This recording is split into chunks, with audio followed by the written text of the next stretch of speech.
Ustedes lo conocen, no hace falta presentación alguna. Es uno de los políticos más conocidos del país y de los jóvenes que primero llegaron a puestos importantes, no solamente en Venezuela, sino en el exterior, que ha tenido importante participación en soluciones de conflictos gravísimos a lo largo del mundo, cuando estaba en las Naciones Unidas, por ejemplo.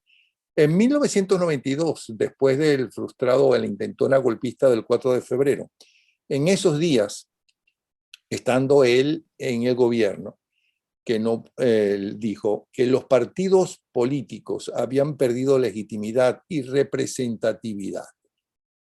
¿Por qué dijo eso? Es lo que le estoy preguntando para empezar, dándole la bienvenida, y si ya tienen legitimidad y representatividad. Bienvenido, Diego Ar. Gracias, Napoleón. Efectivamente, hace 30 años de, de ese comentario mío que yo hice, efectivamente, siendo embajador, miembro del gobierno. El presidente Pérez, justamente después de estas declaraciones, porque yo era su representante en las Naciones Unidas, no discutió conmigo esa conclusión, porque él era el primero que notaba que su propio partido estaba distanciado de la realidad y me decía que evidentemente estaban dejando ser representativos de las circunstancias que el país se enfrentaba. O sea, no me llamó la atención, a pesar de que mi pronunciamiento era sumamente crítico, incluyendo a su propio partido. Y esto se ha ido pronunciando con el tiempo, desgraciadamente, hasta que finalmente acabaron con la República, porque la República ya estaba acabada al momento en el cual ingresa Chávez al poder. Pero los partidos le echan la culpa a todo el mundo, a los medios, a la oligarquía, a la no oligarquía, a todo el mundo, excepto a ellos. Bueno, es que recuerden que había un matrimonio entre partidos, empresarios, medios, porque nosotros, Napoleón, en el fondo nunca hemos vivido una democracia. Nosotros hemos vivido una partidocracia.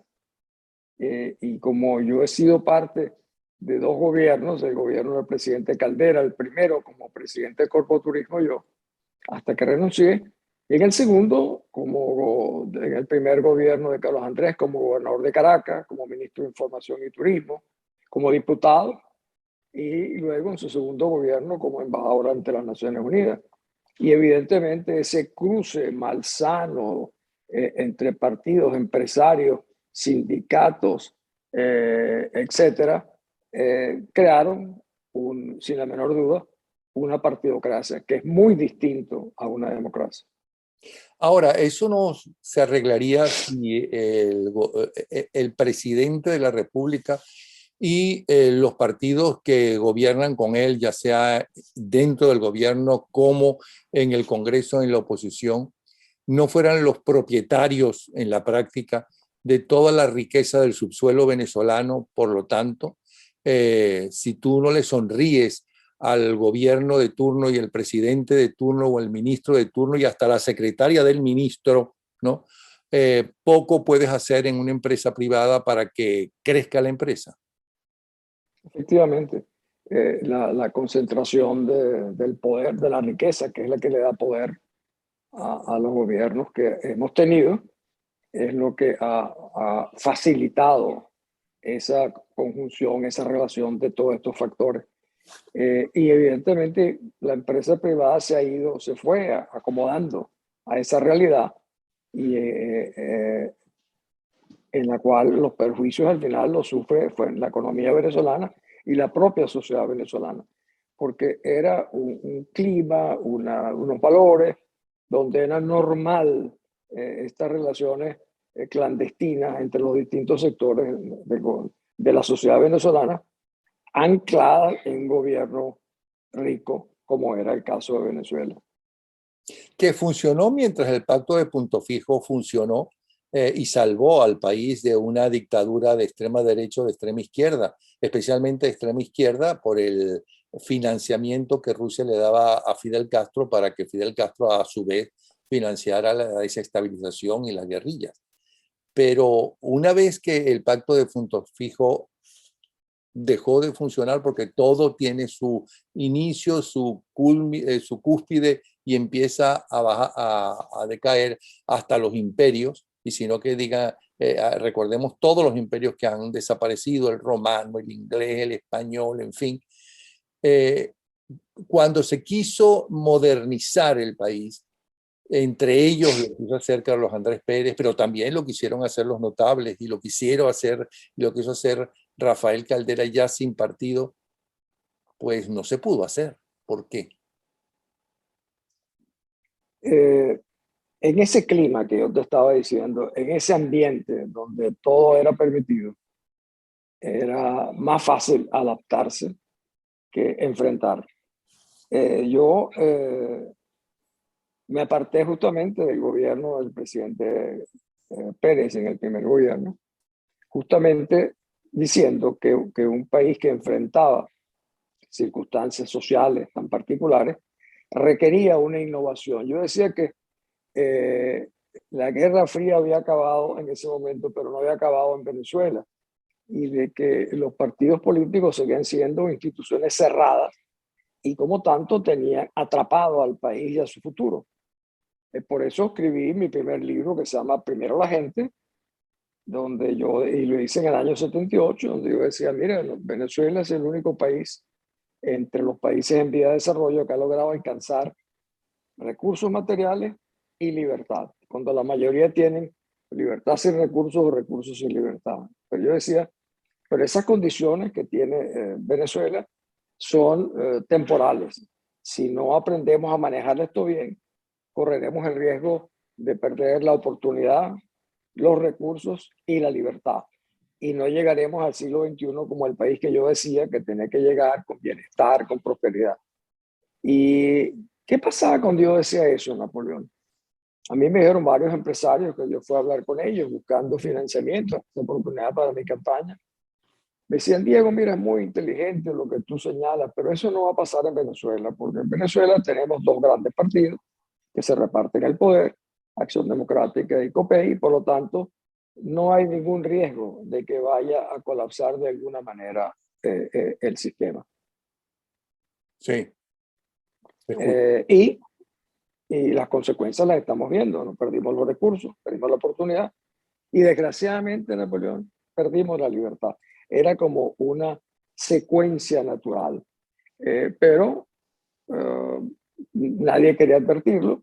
Y si bien es cierto que funcionaba relativamente. Incluso cuando vino el famoso intento de golpe de Chávez, yo declaré también desde la Embajada de Venezuela en Naciones Unidas que el tema social tenía que ponerse en primer lugar, tenía que enfrentarse, que el tema no era simplemente dar cifras macroeconómicas del comportamiento del país, sino que había que poner al frente de todo el tema social.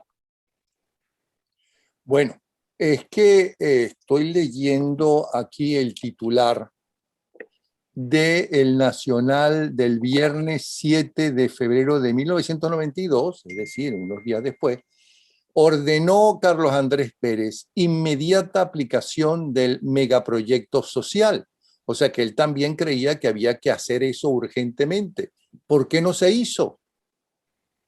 Pues fíjate, desde el primer gobierno de Carlos Andrés Pérez hubo muchas innovaciones en el campo social. Algunos dicen, desde el vaso de leche, la gente se burla, una cosa muy importante, a dispensarios en los barrios de Venezuela. Esto no lo inventó Chávez, lo inventó realmente el primer gobierno de Carlos Andrés Pérez.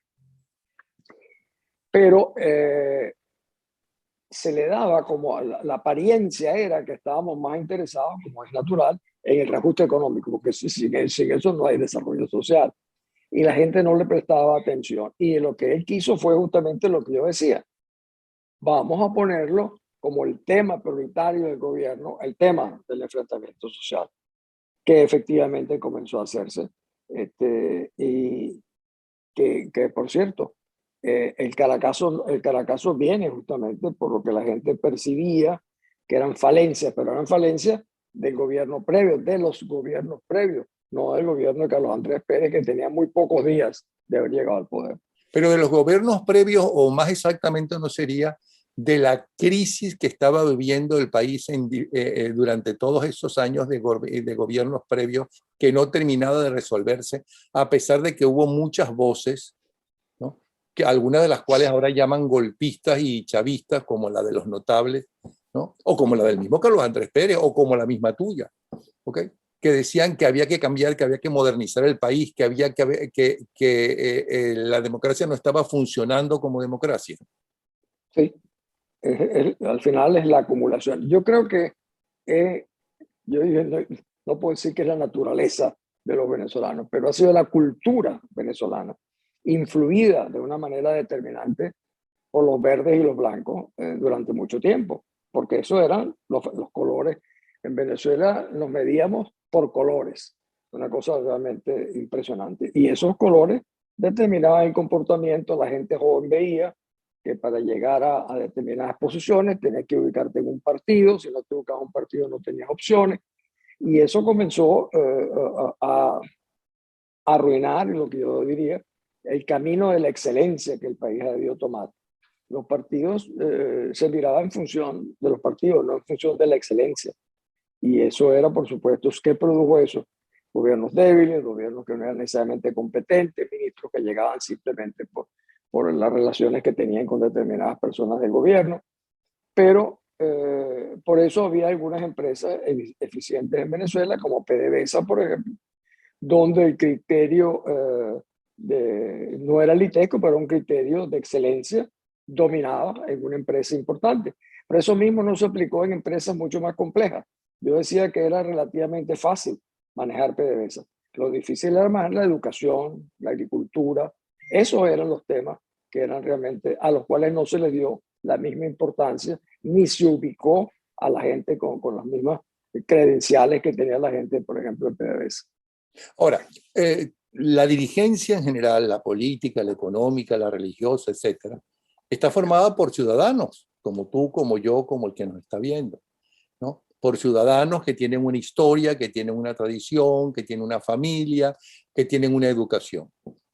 Aquella generación del 28 que hizo cuando llega al poder, o cuando llega al poder especialmente los tres primeros gobiernos, una auténtica, o cuatro, una auténtica revolución, porque si hubo una revolución fue en esa época, una revolución en salud, en educación, en infraestructura, en casas populares, etcétera, ¿no? Esa generación se formó luchando contra una dictadura, contra gobiernos fuertes, ¿no? O con gobiernos que no eran fuertes y que querían hacer y se estaban abriendo hacia la democracia, como por ejemplo el de, el de Medina, pero con la mentalidad de un partido estalinista vertical y con nostalgias del gendarme necesario. Luego vino esa generación intermedia, ¿no? Después que gobernaron, después del primer gobierno de Carlos Andrés Pérez, de una generación que se formó en una democracia que sí estaba funcionando, porque fue un crecimiento del país impresionante. Ok, y ahora esta nueva generación que está o que debería estar en el poder, pues se ha formado en la peor crisis que ha vivido la sociedad venezolana, el país de Venezuela. Los partidos de ahora, con esta nueva generación, han recuperado legitimidad y representatividad. No, fíjate, tú estás planteando un punto central. ¿Cómo es posible que una generación mucho más joven no haya aprendido de lo anterior, y sino que por lo contrario, yo creo que en muy poco tiempo han arruinado lo que existía? Son la mayoría de ellos miembros de una generación que no vivió plenamente esa parte democrática, incluso de la partidocracia venezolana, que en el fondo fue mucho más eficiente de lo que ellos han logrado hacer. Y yo creo que tú estás levantando un punto importantísimo. ¿Por qué no cambiaron? Porque son, Napoleón, en gran medida, la dirigencia política venezolana, digamos, más jóvenes, han sido formados por los medios de comunicación. Globovisión, Radio Caracas, Venevisión, hicieron de un grupo joven de venezolanos conocidos en todo el territorio nacional. Pero no eran conocidos por las acciones que realizaban a lo largo del país o por su comunicación con la gente, sino porque estaban en los medios de comunicación. Era muy distinto a la de los viejos adecos o los copellanos en los barrios de Caracas, que uno se tropezaba en todo el país, que hacían su ejercicio político como el ejercicio militar obligatorio, que los obligaba a estar en contacto con la gente. Esto no, estaban en contacto con los periodistas, entrevistaban a fulano de tal, mengano de tal, y no se empaparon realmente de lo que es Venezuela. Entonces surgieron, son dirigentes y no son líderes, porque aparecen en los medios no porque son líderes, sino porque son parte que usufructan una franquicia electoral que han heredado. Y eso les ha hecho, incluso yo diría, muy temerarios en una ignorancia bastante colectiva para expresar opiniones, para emprender rutas, para asumir decisiones en temas que son absolutamente desconocidos para ellos. Yo no sé si te estoy explicando bien esto, pero yo creo que ese es fundamentalmente el problema que enfrentan esta nueva generación, que incluso a mí me ha resultado muy frustrante porque yo la lavé, la del 2007, cuando llegó Guaidó, y dije, caramba, es una gran oportunidad, nadie ha tenido una generación, una oportunidad como esta, y ver lo que han hecho en los pocos espacios económicos que les han dejado, cómo la opacidad en el manejo de estos recursos y oportunidades se ha hecho, es realmente frustrante. Pero entonces, ¿cuál es el futuro del país para salir de esta crisis y de la narcotiranía?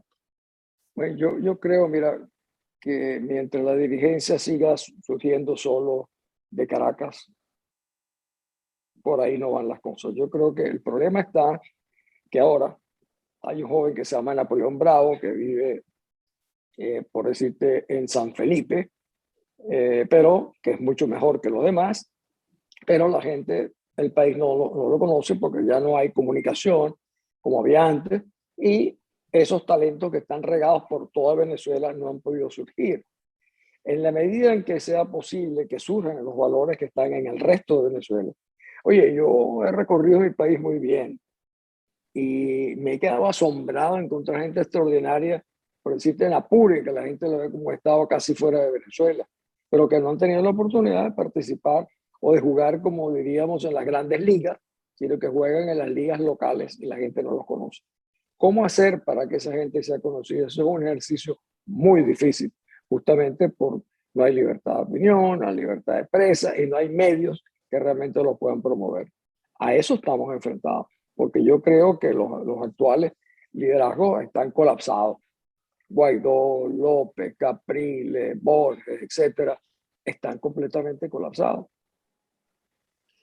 Ahora, tú has participado y con éxito en solucionar problemas internacionales tan graves y en muchos aspectos más graves que lo que está viviendo Venezuela, porque las divisiones en países, como por ejemplo era el caso de Yugoslavia, por citarte uno de los países que ya no existen, o lo que acabamos de leer, que hace 24 horas eh, un, el padre de una muchacha mata a el primer hijo de esa muchacha, es decir, a su primer nieto, porque iba a ser ruso y él era pro-ucraniano. Esas cosas tan horribles, o lo que se vivió en la Guerra Civil Española, por citarte un país importante, que no solamente se dividían las familias, como en Venezuela se dividieron, no solamente las familias, muchos se iban, se tenían que ir del país y por décadas, inclusive después de la Guerra Civil se fueron, buena parte de ellos a Venezuela, ¿no? Y ayudar a construir a Venezuela, sino que hubo familias donde se mataban, porque unos eran de un bando y otros eran de otro. Eso hasta ahora, que yo sepa, no se ha generalizado, por lo menos en Venezuela. ¿Cuál es la salida? ¿Cómo lograste solucionar eso? ¿Cómo esos problemas se solucionaron, ¿no? y nosotros durante 23 años no hemos podido solucionarlo. Sí, sin la menor duda, no solamente una pregunta, sino un desafío. Fíjate, incluso poco se habla, pero la guerra civil en los Estados Unidos fue peor que la española. Lo que pasa es que no ha salido, la gente conoce poco fuera de los Estados Unidos la crueldad que hubo en la guerra civil norteamericana. Pero, por ejemplo, te voy a un caso más cercano a nosotros, El Salvador, por ejemplo. Nosotros tuvimos la suerte de Venezuela de ser uno de los 4 amigos del secretario general en ponerle fin a la guerra de El Salvador, donde logramos después de 3 o 4 años conciliar a los guerrilleros con el gobierno y tal. Es una lucha durísima. E incluso guerrilleros, 2 o 3 de los guerrilleros han llegado a ser presidentes de El Salvador. Sin embargo, ahora llega un joven presidente. Era el más joven hasta que llegó Boric, que es Bukele, y dice, no, esto fue una farsa, el proceso de paz.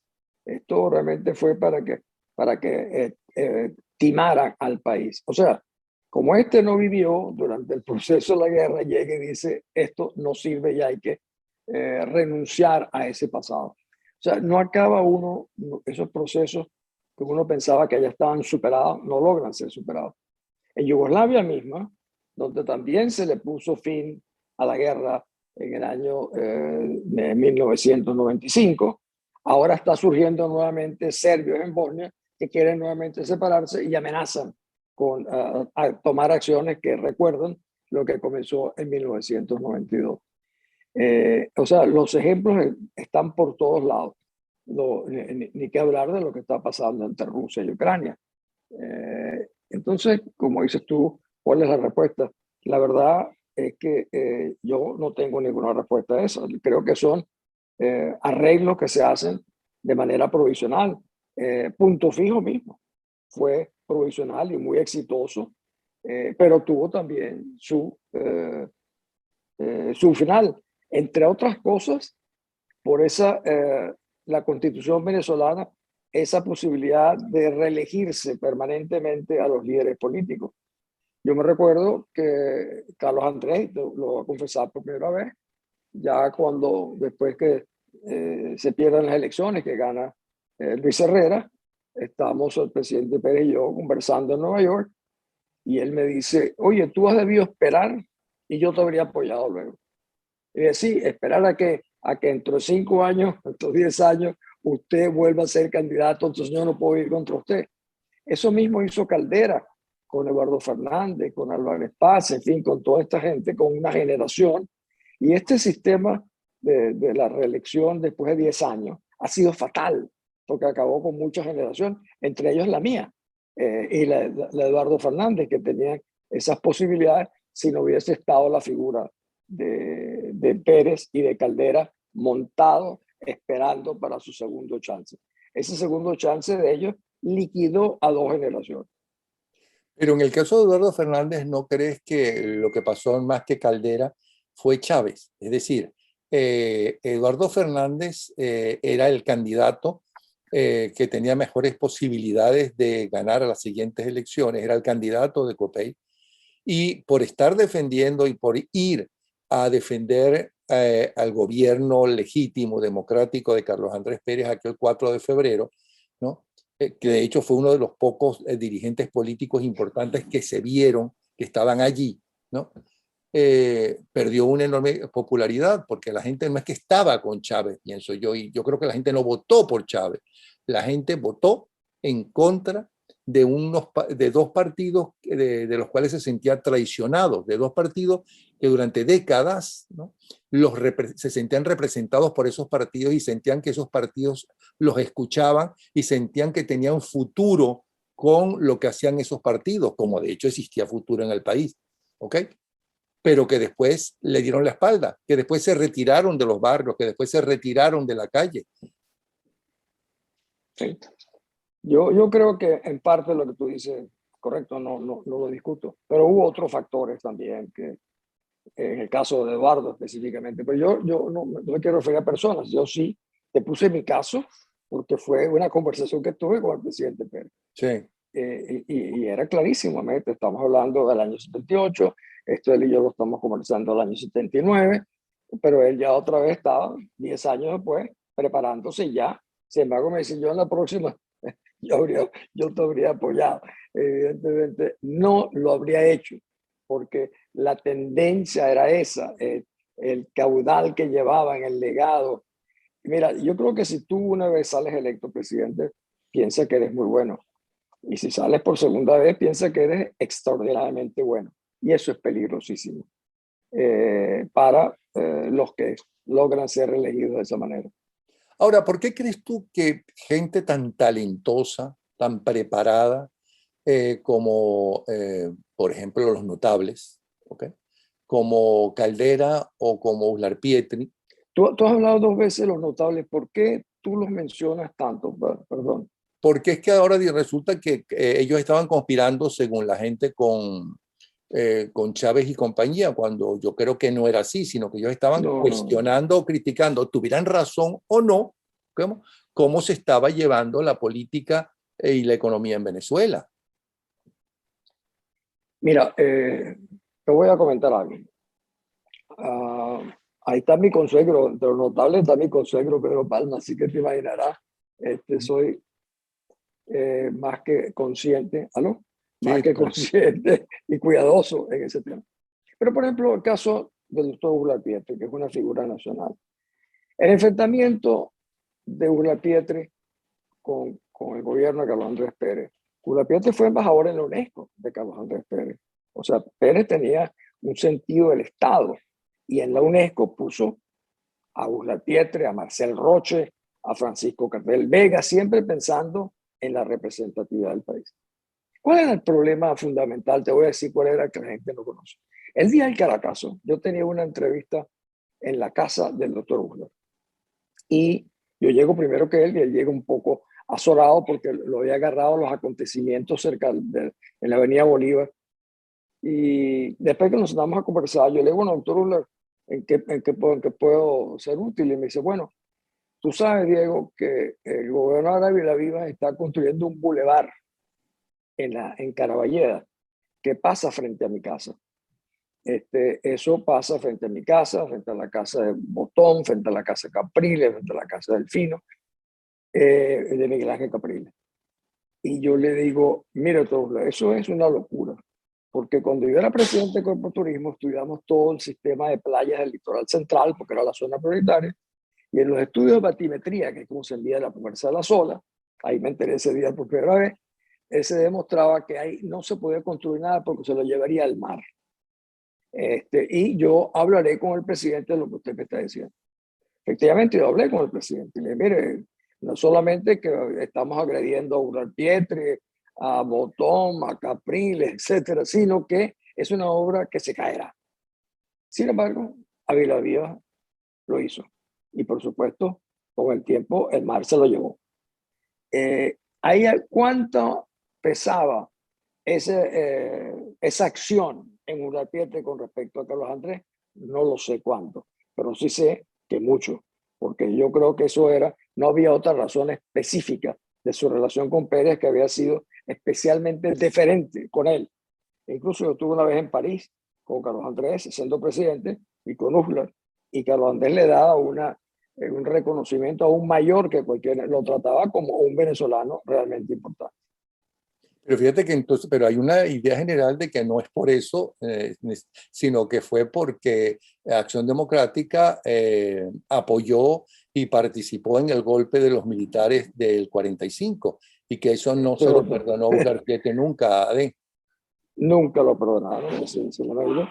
Como mucha gente tampoco perdonaría el hecho que Acción Democrática con los militares hubiesen acabado con la presidencia de Medina, que fue la primera presidencia moderna del país, y también que acabaran con el gobierno del presidente Medina. Fue algo también que es inolvidable y yo creo que le hizo un daño terrible. Hay los defensores, yo he tenido discusiones sobre ese tema con el propio presidente Pérez, y hay muchas teorías de la conveniencia de haber eliminado a Medina. Ninguna me ha convencido, porque lo fundamental era que Medina era un presidente demócrata. Incluso estaba viendo últimamente en su viaje a los Estados Unidos, el primer presidente que habla en el Congreso de los Estados Unidos, es respetado internacionalmente en esa época por el presidente Roosevelt. Y yo creo que el daño que le hicieron a Venezuela en esa oportunidad es grandísimo y es un poco como Bolívar con Miranda, cuando desmontan la república que recién tomaba su independencia en el 11, llega Bolívar y desmonta a Miranda. Bueno, aquí igual comienza un proceso de Medina que buscaba hacer un proceso más civil del país y vienen y lo desmontan, con las consecuencias que todos sabemos hoy. Volvamos al presente. Entonces, usted está allí, como estuvo en conflictos tan graves como los que está viviendo Venezuela, o más graves todavía, porque estaban enfrentados con armas los dos bandos, por ejemplo, y está allí. Hay una mesa de diálogo. ¿Okay? Mucha gente dice que esa mesa de diálogo, esa gente no va a salir por mesa de diálogo hablando de Venezuela. Usted está ahí y tiene poder para hacer lo que considera es importante para buscar una solución. ¿Qué haría Diobarro? Bueno, ya que tú me lo preguntas, si yo hubiera estado en esa función, desde el primer día me habría dedicado a una sola cosa. Es el desalojo del régimen. ¿Cómo lograrlo? Para eso tú tienes que decirle al país, aquí hay unas... Cuando ellos comenzaron, o sea, fin de la usurpación, pues eso se olvidaron. El fin de la usurpación era la manera... ¿Tú estás oyendo ruidos ahí o no? Sí, lejano, pero no molesta. Sigue, sigue. El fin de los... O sea, haberle dicho al país, aquí hay un solo camino. Y en ese camino tenemos que unirnos y decirles al mundo que estamos en manos de una narcotiranía militarizada, que Venezuela es la puerta a América del Sur, que somos un factor de contagio continental, exclusivamente al tema político. No se dedicaron a nombrar embajadores, que es el plan de vivienda, etcétera, etcétera, y se olvidaron de lo fundamental, que era el rescate de la libertad. O sea, yo me había dedicado exclusivamente a azuzar a las Fuerzas Armadas, a enfrentarlos a la realidad que están, a exponerlos públicamente a la vergüenza, a los crímenes, a las torturas, y hacer una militancia internacional enfrentando estas cosas de una manera abierta y no dar la impresión de que somos un gobierno paralelo a un gobierno oprobioso, usurpador, y damos la imagen al mundo como si en Venezuela hubiese cierta tranquilidad, porque nadie entiende que bajo una narcotiranía puedan existir dos gobiernos, dos presidentes, dos embajadores, dos tribunales supremos de justicia. Eso ha sido para mí, Napoleón, un factor que nos ha debilitado internacionalmente. Incluso, por a ver, nuestro principal aliado, los Estados Unidos, dirá, bueno, mientras esta gente estén satisfechos con este sistema, ¿para qué nosotros vamos a forzar que haya algo más fuerte cuando ellos están contentos? Me decía todavía hace unas horas atrás el monseñor Ovidio Pérez Morales que Venezuela parecía un país esquizofrénico, ¿no? Que por las cosas que estaban sucediendo absurdas como eso, dos gobiernos, dos no sé qué, y es una tiranía, ¿ok? Pero sin el poder de las armas y sin una fuerza armada también, eso es verdad, ¿ok? Ni a favor de la narcodictadura ni en contra, porque han destrozado y han acabado con la fuerza armada, por lo menos la tradicional. ¿Qué podía hacer Guaidó y el Parlamento venezolano? O Guaidó lo primero que tenía que haber hecho es, ¿no? Yo soy el presidente, cosa que yo supongo que eso lo hubiera hecho Betancur, Leoni, Caldera, Carlos Andrés. Mire, yo estoy aquí, ¿ok? Y yo voy a gobernar según mis ideas, según lo que yo creo que se debe gobernar con los mejores. Si tú estuvieras si en lugar de elegir a Guaidó, esa Asamblea Nacional te hubiera elegido a ti, ¿qué hubieras hecho tú? ¿Cuáles eran tus Pues pasos? fíjate, bueno, lo primero, impedir que no me juramentaran. Ahí comenzó el proceso de disminución de Guaidó. ¿Cómo que La impedir que, Asamblea, que lo juramentaran? bueno, no lo juramentaron. Si tú eres el presidente, de acuerdo con la Constitución, te tendrán que haber juramentado en el Congreso Nacional, en la Asamblea Nacional. No, los partidos dijeron, no, nosotros no creemos que que es de voluntad popular de un partido, tenga todo el poder. no lo juramentaron. Con lo cual tú recordarás que pasaron meses donde la crítica era que se había autojuramentado. O sea, le dieron un golpe desde el primer día. A Guaidó le dieron un golpe el primer día. Lo pusieron y lo integraron a un gobierno parlamentario que en Venezuela no existe. Y como tú sabes, al día de hoy han seguido apretándolo al punto de que lo han llevado a su mínima expresión. Entonces, como dices tú, lo primero para ser presidente, yo hice de Napoleón el primer video sobre Guaidó el día que se autojuramentó, porque ese fue el caso, donde le decía que él tenía una responsabilidad histórica impresionante en la medida en que fuese independiente, que no estuviese bajo las órdenes de su jefe político, que era López, y que realmente se convirtiera en un presidente de Venezuela. Nunca lo hizo. López ejerció la presidencia por largo tiempo por intermedio de Guaidó. O sea, Guaidó no fue secuestrado. Lo secuestraron los partidos, pero su propio partido, y él aceptó ser un secuestrado. Entonces, cuando tú tienes esta situación, pierdes absolutamente tu capacidad de movilización del país. Nadie ha tenido en la historia de Venezuela, que yo me imagine, democrática o no democrática, un apoyo como el que tuvo Guaidó. Nadie. ¿Y en qué lo convirtió? En nada. Porque yo, por ejemplo, que yo te repito, yo me he dedicado al desalojo y le digo al país, mira, aquí yo no tengo recursos, no tengo dinero, aquí lo único que nosotros podemos hacer es clamar y organizarnos para salir de este régimen. Vamos juntos a encontrar la manera, pero no irse acomodando y plegándose a todas estas cuestiones electorales que han venido surgiendo, cuando por ahí no va ninguna posibilidad de solución de Venezuela. Entonces, lo primero, decir, mire, yo no tengo todas las opciones para salir, no tengo ejército, no tengo fuerzas armadas. Vamos a pensar en conjunto porque la única manera de que rescatemos la libertad es salir de este régimen. Entonces, vamos a pensar cómo hacerlo, con qué países hablamos, con qué grupos, con qué le planteamos a las fuerzas armadas. Por ejemplo, nunca quisieron nombrar un ministro de la defensa, aunque estuviese fuera, para que organizara a los militares venezolanos, que hay montones de oficiales súper talentosos en todo el mundo, para que lo ayudaran. No, se dedicaron a otra cosa, se dedicaron a repartir cargos y a nombrar embajadores de acuerdo a los partidos, los repartían. Recuerdo, a un amigo mío le pregunté, oye, ¿por qué te mandaron a ese país? Y yo, bueno, porque era la cuota que tenía mi partido. O sea, ese es el tipo de cosas que hicieron. Y por supuesto, lo habría hecho dentro de una gran transparencia. La opacidad del interinato es la peor que ha tenido, creo yo, Venezuela en su historia democrática.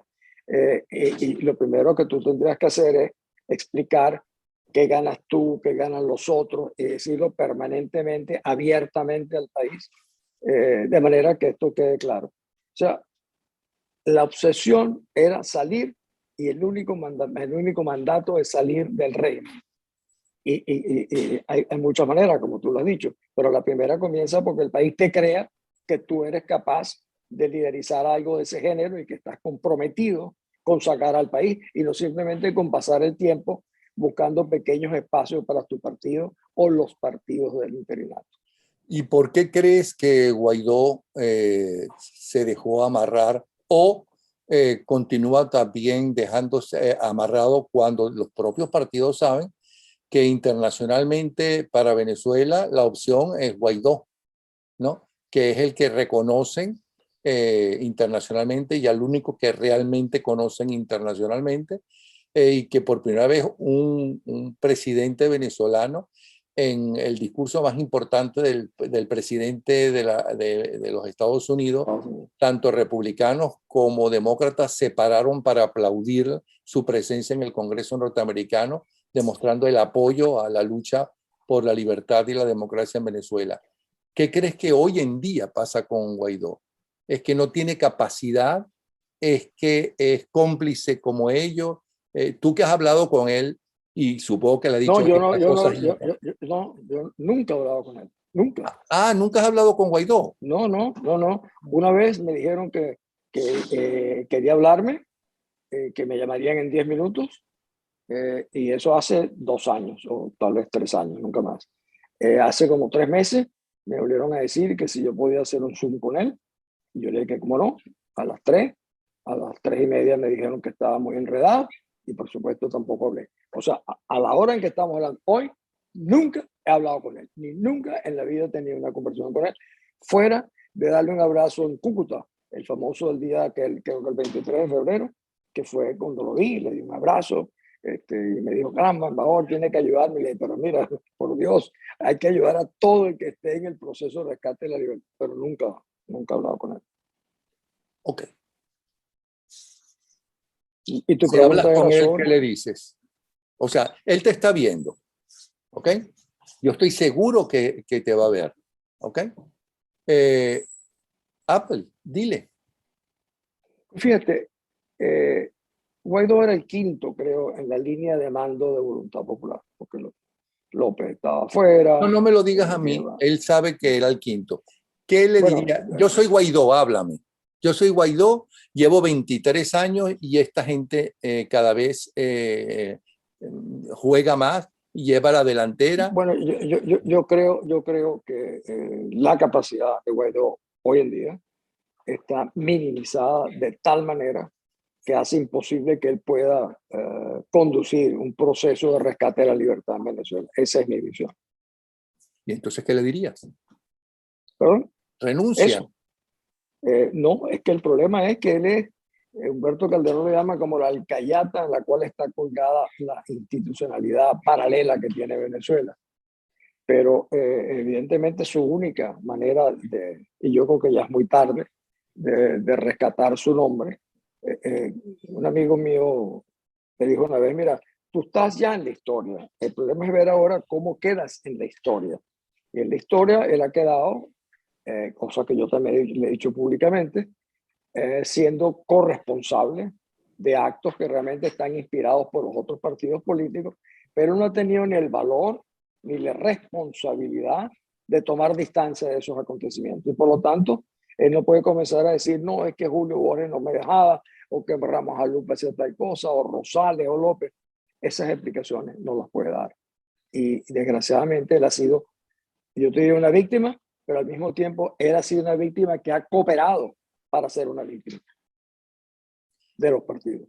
Pero ahora tú estás en la posición de él y ¿qué haces? Tú puedes gobernar desde la oposición contra la narcotiranía sin el apoyo interno de las únicas organizaciones. Es verdad que no tienen mayor legitimidad, es verdad que no tienen mayor convocatoria, pero que es las únicas que hay. No, la que hay más importante es el país. Es un país que en un 80% rechaza a todos, que rechaza al régimen y que rechaza a la oposición. ¿Y cómo gobiernas tú Incluso, con el país solo sin bueno, estar eso te iba a decir, organizado? te voy a decir, por ejemplo, te complemento, de los 6 millones de venezolanos que se fueron, una parte del principio se fueron por Chávez y por Maduro, pero ahora se van porque no creen en nadie. O sea, lo que para mí es el recurso más importante que tenemos en el exterior, ese capital del éxodo venezolano, de talentos, etcétera, no tiene confianza en Venezuela. A lo que yo te diría que lo único, si tú has perdido ante el país tu autoridad, ¿cómo tú reconduces, cómo generas entusiasmo, cómo movilizas una sociedad y cómo te presentas ante el mundo? Eso es muy difícil cuando has perdido autoridad, representatividad, legitimidad y aparece como que estás manejado, porque es la realidad, manejado por 4 partidos políticos que se niegan a cumplir con la Constitución. Perdón, déjame echar un segundito hacia atrás. Como decía Churchill, déjame que me interrumpa a mí mismo. No se te olvide que este mal viene desde que ganamos las elecciones en la Asamblea Nacional en el 2015, con una tarjeta, tú te recuerdas, que se llamaba la manito, ¿no? Que era la tarjeta de la unidad. Yo voté por esa tarjeta, yo no voté por COPEI, ni Acción Democrática, nadie. ¿Y qué hicieron los partidos cuando ganaron? Cogieron una tijera, la picaron en 4 y dieron tantos para Acción Democrática. Ahí comenzó una estafa a lo que fue un compromiso nacional de unidad. De ahí hacia adelante, lo que ha venido justamente son las consecuencias de una gente que solamente lo movía, en este caso no el régimen, preservar su poder, y a la oposición marginalmente hay que ver qué espacios ocupaban. Pero la responsabilidad que tienen en eso es terrible, Napoleón. Ahora, yo sé que tú me estás diciendo, ¿y qué hace? Te repito, ¿qué hace cuando tú respetabilidad, tu peso está en el suelo. ¿Cómo haces para rescatarlo? ¿Tú crees que Guaidó ahora va a decir, no, yo soy independiente y me libero de Leopoldo López, de Borges, de Capriles, de Ramos Alup, de Rosales, etcétera? ¿Y tú crees que se lo van a creer? ¿Qué puede hacer ahora? Yo creo que no puede hacer nada. Bueno, pero resulta que te nombramos a ti el presidente interino. ¿Ok? O sea, el país te nombra el presidente interino. ¿Ok? No sé cómo hacerlo, ni cómo se lograría. Yo tampoco. Ok, ¿qué harías? Es imposible. Es ¿Cómo imposible. gobernar? Bueno, dicen algunas personas para evitar ese tipo de respuestas, me dicen no me gusta contestar especulaciones. Pero, no, Pero yo sé que pero tú das la cara. Diga. yo no voy a caer en eso. Pero te vuelvo a repetir. Tú dices, si yo fuera nuevo en este momento, no que estoy heredando a este personaje. Lo primero es la relación con los Estados Unidos. Si los Estados Unidos es tu principal apoyo, como es el hecho, tiene que haber una relación muy clara, muy precisa y muy franca, como uno tiene con sus amigos. Los amigos tienen poder sobre uno, pero uno tiene también poder sobre los amigos. Y, en el caso venezolano, los americanos no conocen mejor que nosotros nuestra realidad política. Ninguno de ellos, ni embajadores, ni secretarios de Estado, ni presidentes, conocen nuestra realidad como la conocemos nosotros. Entonces, no podemos dejar que se nos maneje en determinadas condiciones de cómo debemos comportarnos. Por ejemplo, México. ¿Cómo que México? ¿Hacer qué en México? Tú hace rato hablabas de las mesas de negociación. Yo participé 3 años en El Salvador en mesas. Nos reunimos en México, en Caracas, en Nueva York, etc. Pero era una cosa formal y seria, donde se sabía que había posibilidad. En Yugoslavia fue más difícil porque fue realmente a cañonazo como finalmente se acabó este proceso. Pero en el caso nuestro no. Entonces, si tú dejas que te manejen tu estrategia, yo estoy de acuerdo con que me ayuden, pero no que manejen la estrategia de cómo vamos a manejarnos nosotros los venezolanos. Esto es realmente inconveniente para el país. Y además, los Estados Unidos tienen sus propios intereses, así como nosotros tenemos los nuestros. Y para ellos, en la medida en que haya más tranquilidad en el continente, ellos pueden enfrentar otros problemas, como hoy en día tú sabes lo que tenemos, China, Rusia, Afganistán, Irán. Entonces, si los venezolanos quieren ir a México y van a iniciar un diálogo, yo me pregunto, ¿y con qué experiencia esta gente que están mandando a México están decidiendo el futuro de Venezuela? ¿A quién representan? Son legítimos y no son ni representativos ni legítimos. Esa es la realidad. Pero no me has dicho qué harías o qué debería hacerse en el país, porque lo que queremos es salir de esta narcotiranía apoyada por las principales dictaduras del mundo y por el narcotráfico. Bueno, yo me dedicaría a verte una cosa. Por ejemplo, yo habría nombrado en los Estados Unidos, en vez de nombrar a una persona, nombro 7 u 8 personas. Como comisionados presidenciales, nombro uno ante el FBI, uno ante la CIA, uno ante la DEA, otro ante el Departamento de Defensa y por supuesto ante Washington. Y me dedico, igual hago en Londres, en Alemania, y un pequeño grupo de personas exclusivamente para demostrarle al mundo los peligros que representan no solo para nosotros, sino lo que significa el problema venezolano para toda la América, incluso para los Estados Unidos. Yo no sé si te he hablado, yo escribí hace como 4 años un artículo en El País de Madrid que yo lo llamaba Putin desafía a la doctrina Monroe. Y yo decía, increíble, Putin, su patio trasero, que él considera Ucrania, aunque considera que Ucrania es parte de Rusia, ha alargado, ellos lo llaman el patio trasero near abroad, lo que está cercano fuera. Y eso, Putin ha alargado el patio trasero para incluir a Venezuela, Cuba y Nicaragua. ¿Y qué hacen los americanos? Nada. Curiosamente, Putin sí defiende su patio trasero, diciéndole a la OTAN, dándole ultimátum, por aquí no pongan armas, aquí no se metan, no permitan que Ucrania entre a la OTAN. Él defiende su patio trasero, a nosotros no. Entonces, algunos, bueno, los que no conocen la historia dirán que la doctrina Monroe fue muy mala. La doctrina Monroe no voy a entrar a juzgarla, pero en el caso nuestro en Venezuela ha sido extraordinario. 1898, cuando los ingleses iban a quedar con toda Guyana hasta el acceso al río Orinoco, un presidente americano, Grover Cleveland, lo impidió en las negociaciones con Lord Salisbury, que era el primer ministro. En esa época Inglaterra era el primer imperio del mundo. Los Estados Unidos arriesgaron incluso una guerra con Inglaterra por defender no a Venezuela, estaban defendiendo su Near Abroad, su doctrina Monroe, de que las naciones europeas no podían ingresar a la América. Y después, en el año 1903, los mismos ingleses, alemanes, italianos bloquearon nuestros puertos, Puerto Cabello, La Guaira. ¿Y qué hizo el presidente norteamericano Theodore Roosevelt? Los sacó, rompió el bloqueo. O sea, las dos oportunidades en las cuales los Estados Unidos han utilizado la doctrina Monroe para defendernos a nosotros ha sido sumamente positiva. ¿Por qué no ahora? Ahora le han dado luz verde a que entren iraníes, chinos, carteles, rusos, etcétera, en América. Hoy incluso estaba viendo el presidente de Argentina, Fernández, diciendo es el momento que la Argentina se convierta en la puerta de ingreso de las Américas de Rusia. Bueno, ¿y eso dónde viene? Bueno, el gobierno de Obama, su secretario de Estado Kerry, dijo que ante la OEA que la doctrina Monroe había llegado a su fin.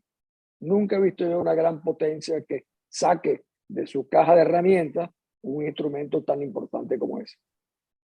Bueno, pero tú estás entonces con eso igual que cuando dicen, bueno, es que Caldera cerró la Escuela Técnica Industrial. Bueno, ¿y por qué los gobiernos siguientes no la reabrieron? Sí, Porque en el momento que la cerraron era porque había armas en la Escuela Técnica Industrial, pero una vez que la cerraron y sacaron todo eso, entonces, pero ¿y por qué Trump y por qué Biden no lo reabre? Tienes toda la razón. Justamente en el artículo en El País yo le decía a Trump, porque usted no le agrega a esta doctrina, porque usted no actualiza la política, la doctrina Monroe. Lo dije hace 4 años. En mi querido Napoleón, yo tengo que entrar en unos minutos en un Zoom. Yo luego te podré contar con quién para que no me digas que no te quería decir. No, si tú me Pero, dijiste que podías hasta esta hora, sí. pero Pero la te digo una conversación cosa, es tan interesante. lo de la doctrina Monroe Uh-huh. es muy importante, porque para nosotros, debe tener cosa ha sido mala para República Dominicana, malo para Honduras, mala para Nicaragua, tuvo United Fruit Company, todas esas cosas pasaron en la historia. Pero nosotros, como Venezuela, tenemos 2 hechos importantísimos, donde solo el apoyo de los Estados Unidos. Bueno, ahora estamos en una situación en la cual, si el único que nos puede ayudar a seguir esto es los Estados Unidos, tú tienes que dedicarte no solo al presidente, tú tienes que dedicarte al Congreso norteamericano. Recuerda que es un país serio y responsable, donde la política internacional la dicta en gran medida, aunque la decía el presidente del Congreso de los Estados Unidos.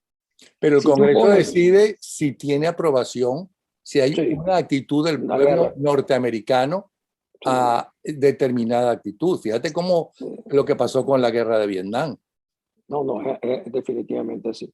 Pero tú dedicas a concientizar de lo que está pasando en Venezuela. Si tú pones a Tamara Sujú a que te explique cómo son las torturas de 300 y tantos presos políticos que tenemos, y estamos nosotros a 3 horas de los Estados Unidos, si tú te dedicas a decir lo que pueden ser los misiles iraníes puestos en Venezuela sobre las costas de la Florida, que están 1.200 millas, nosotros no hemos explicado el peligro real. Siempre se subestima de que Venezuela no es un peligro porque no, los cubanos son, ¿qué van a hacer los rusos? Hay solamente 100. No, hay 20 o 30 mil cubanos que son peones de los rusos. Recuérdate que los cubanos en África, en la guerra que era realmente de intereses soviéticos, la pelearon fueron los soldados cubanos. O sea, ya los rusos tienen 20 o 30 mil soldados en Venezuela que son los cubanos, más todos los oficiales que hayan podido lograr. Yo creo que eso, para mí, es una conversación en el país. Si solo podemos lograr desalojando, recuperar la libertad, desalojando el régimen, tú tienes que poner, yo no tengo la solución, ni tú tampoco, pero si tú te pones al país a pensar en conjunto, que esa es la vía, oye, saldrán muchas opiniones y muchas iniciativas. ¿Y tú Pero crees que hoy en si día, tú, porque mucha gente dice que Estados Unidos ya no tiene ese poder ni ese interés de intervenir militarmente a otros países como se hizo durante mucho tiempo, alegando, entre otras cosas, la doctrina Monroe? Pero ¿tú crees que hoy en día Estados Unidos intervendría militarmente para apoyar un gobierno democrático en Venezuela y acabar con el poder de la narcodictadura, de la narcotiranía, de los iraníes, de los rusos dentro del espacio venezolano? Yo lo dudo muchísimo, pero hay muchos mecanismos de presión que existen en el mundo. Incluso las mismas sanciones no han sido aplicadas en toda su intensidad y totalidad, y pueden haber mayores sanciones. Y la capacidad que tiene los Estados Unidos de unir a otros países, pero también al mismo tiempo, Napoleón, si tú eres un país donde el 80% está en contra del gobierno y de la oposición, ¿a qué país tú estás apoyando? Si tú eres un senador norteamericano, bueno, pero ¿a quién estamos apoyando? ¿Al 20% del país? ¿Al 10% del país? ¿A quién está un gobierno opaco, con opacidad, que no es respetado, que no es considerado legítimo por los venezolanos, el pueblo venezolano, en letras mayúsculas? No. Pues mira, mi querido Napoleón, como siempre hablar contigo es un gran gusto, y la verdad es que yo podría hablar contigo ahora porque tú y yo hemos conversado durante nuestras vidas en muchas oportunidades. Diego, Pero yo te agradezco mucho, pero te vuelvo a repetir, este tema de nosotros solo decir que aquí hay una sola opción, que la vía electoral. Aquí traemos al Papa, yo lo he dicho, y ganamos con el 90% unas elecciones, y tú crees que se van a ir los 20 o 30 mil cubanos, los chinos, los iraníes, los narcotraficantes y los generales, los generalotes venezolanos que se vienen enriqueciendo por distintas vías. No. Entonces, ¿qué cuesta decirle al país esa realidad? Mira, esa es la realidad que estamos enfrentados. Entonces tenemos que ver cómo salimos de ello. Oye, habrá mucha gente que comenzará a pensar, y más inteligente que tú y yo juntos, y que tendrán otras iniciativas y otras ideas. Pero hay que poner al país a pensar que no hay otra opción que no sea yo lo llamo el desalojo, para no utilizar otro término, pero es sacarlos. Y eso solamente lo puede ser una sociedad movilizada, una sociedad que sea respetada en el mundo, que logre articular una posibilidad real, que tenga legitimidad y que tenga eco en Venezuela, y que por supuesto tenga eco en otros países como Colombia, Brasil, nuestros vecinos, Aruba. No se olvide que los holandeses están allá al lado de nosotros. O sea, hay muchas otras cosas, y hay unas que se hablan públicamente y otras que no se hablan, sobre cómo desalojar a un régimen. gracias, Diego. Diego Arria, de verdad que como Un siempre abrazo. un placer. ¿Ok? Un abrazo. Un abrazo para ti. Hasta luego.